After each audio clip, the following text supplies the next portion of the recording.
está conformado por Mayrelín Domínguez, Viviana Castán, Linda Cabrera, Arlet Ángeles, Ingrid Cruz, Wendy Hernández y un servidor, Cristian Vázquez, y les venimos a presentar el tema de Fundamento Constitucional de las Finanzas Públicas Mexicanas. El tema a tratar se llama Fundamento Constitucional de las Finanzas Públicas Mexicanas y yo les voy a dar una introducción a este tema. En todos los países del mundo, en mayor o menor medida, el Estado desempeña un papel imprescindible en la economía. En México se suele hablar de un capítulo económico de la Constitución. En este capítulo nos enfocaremos en aquellas normas constitucionales referentes a las facultades del Estado, en lo general, y los diversos entes públicos en particular para intervenir en las finanzas públicas. Bueno, aquí nos dice de la Rectoría del Desarrollo Nacional que los fundamentos de la intervención estatal se encuentran en la Constitución. En el artículo 25 quedó establecido que corresponde al Estado la Rectoría del Desarrollo Nacional.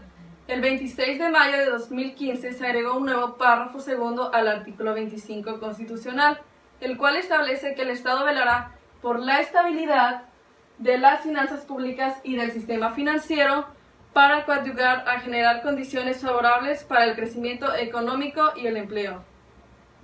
Otro tema que se va a abordar son las áreas estratégicas y las áreas prioritarias. Estas son actividades económicas de especial interés para el desarrollo nacional.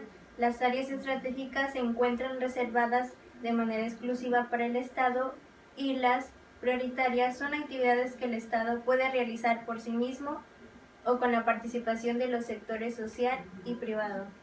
El siguiente tema es las concesiones, que es un acto jurídico a partir del cual el Estado otorga a un ente privado la posibilidad de prestación a un servicio público o de explotar, utilizar o aprovechar un buen público.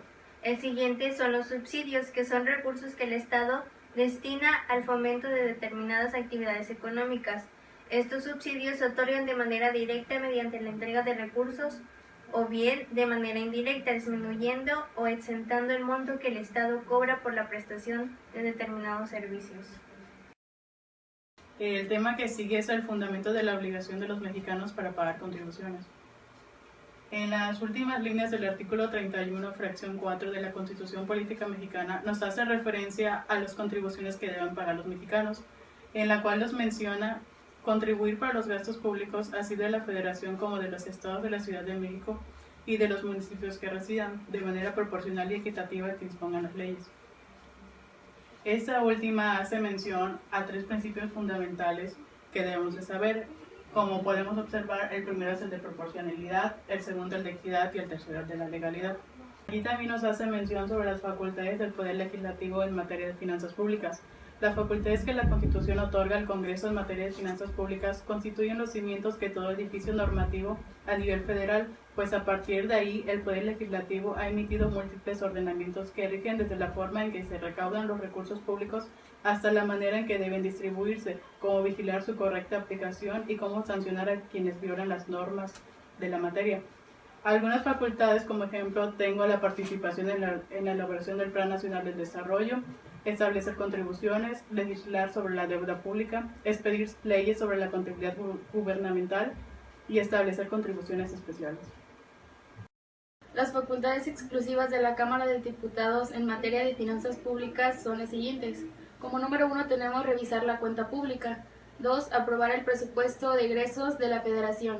3. Aprobar el Plan Nacional de Desarrollo. 4. Determinar retribución de los empleos de los servidores públicos. Continuamos con el Poder Ejecutivo. En el artículo 89 constitucional se establece en su fracción primera, entre las facultades y obligaciones del Presidente de la República, la de promulgar y ejecutar las leyes que expide el Congreso de la Unión, proveyendo en la esfera administrativa de su exacta observancia. Algunas de las facultades del Poder Ejecutivo son las siguientes.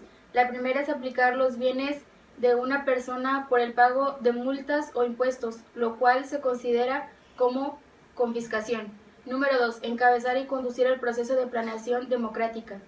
Número 3. Reglamentar y otorgar concesiones a aspectos relacionados con la extracción y utilización de aguas y recursos minerales. El Poder Judicial. El Poder Judicial no tiene una injerencia directa en el manejo de las finanzas públicas. Su intervención en este campo se presenta en su función jurisdiccional, por lo que atañe a conflictos que se deban dirimir en relación con la materia.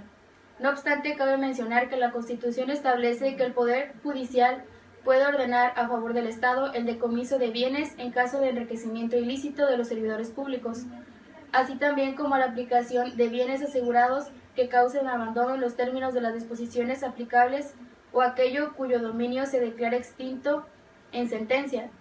Se decreta en el artículo 22, segundo párrafo, fracción segunda. El siguiente subtema son las facultades constitucionales de las entidades federativas y los municipios en materia de finanzas públicas. Algunas facultades de los estados en materia de finanzas públicas son participar en contribuciones especiales, establecer contribuciones a propiedad inmobiliaria, fiscalizar cuentas públicas municipales, establecer el precio de los servicios municipales y aprobar leyes de ingresos de sus municipios. Y las limitaciones de las facultades que se vieron anteriormente, algunas de ellas pueden ser acuñar moneda o emitir papel moneda, gravar el tránsito de personas o mercancías que atraviesen su territorio, así como también imponer gravámenes en función de origen de mercancías. El siguiente subtema es de municipios, que nos dice que el municipio tiene derecho a hacer válido lo siguiente en su hacienda pública y así poder obtener ganancias. Deriva de los municipios que los recursos derivados de las contribuciones que establezcan los estados en lo relativo a la propiedad inmobiliaria, así como también las participaciones federales que serán cubiertas a los municipios conforme a las bases, los montos y plazos que anualmente determinen las legislaturas de los estados. Entre esas participaciones se encuentran las derivadas de contribuciones especiales, los ingresos derivados de la prestación de servicios públicos a su cargo y entre otras más que se hacen cubrir en la hacienda pública de cada municipio.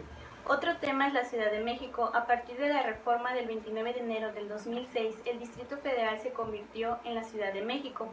En el artículo 122 establece los fundamentos constitucionales de esta misma entidad, el cual contiene algunas previsiones relativas a las finanzas públicas. Otro financiamiento es el público de los partidos políticos, el cual el avance democrático en el país impulsó la definición de los fundamentos respecto del financiamiento público de los partidos políticos, que fue incorporado en el artículo 41 constitucional. Otro tema son los principios sobre el manejo y la fiscalización de los recursos públicos y el combate a la corrupción. Dentro de ella está el financiamiento para el desarrollo de los pueblos indígenas. El 14 de agosto del 2001 se publicó en el Diario Oficial de la Federación una reforma en el artículo 2 de la Constitución en materia de derecho de los pueblos. Finalmente les hablaré sobre el tema del principio sobre el manejo de los recursos públicos. Como ya sabemos, los recursos públicos son los ingresos que obtiene el Estado para satisfacer las necesidades a través de la prestación de los servicios públicos. Desde la publicación original de la Constitución en 1917 aparecen normas relativas al debido manejo de los recursos públicos. El artículo 126 desde aquel entonces prohíbe que los entes públicos realicen pagos que no se encuentren contemplados en el PF o contemplados por la ley posterior. En el artículo 132, reformado en 1982, 2007 y 2008, establece principios generales sobre los cuales se deben administrar los recursos públicos, que son eficiencia, eficacia, economía y transparencia. El tema que sigue son los principios sobre la remuneración de los servicios públicos, que uno de ellos son los salarios de los trabajadores al servicio del Estado, que serán fijados. Otro de ellos es que ninguno de esos salarios podrán ser inferiores al mínimo para los trabajadores en general en las entidades federativas. Otro de ellos es considerará remuneración o retribución toda percepción en efectivo o en especie, y finalmente ningún servicio público puede recibir remuneración por su encargo mayor a la escala en el PF para el presidente de la República. Gracias por su atención.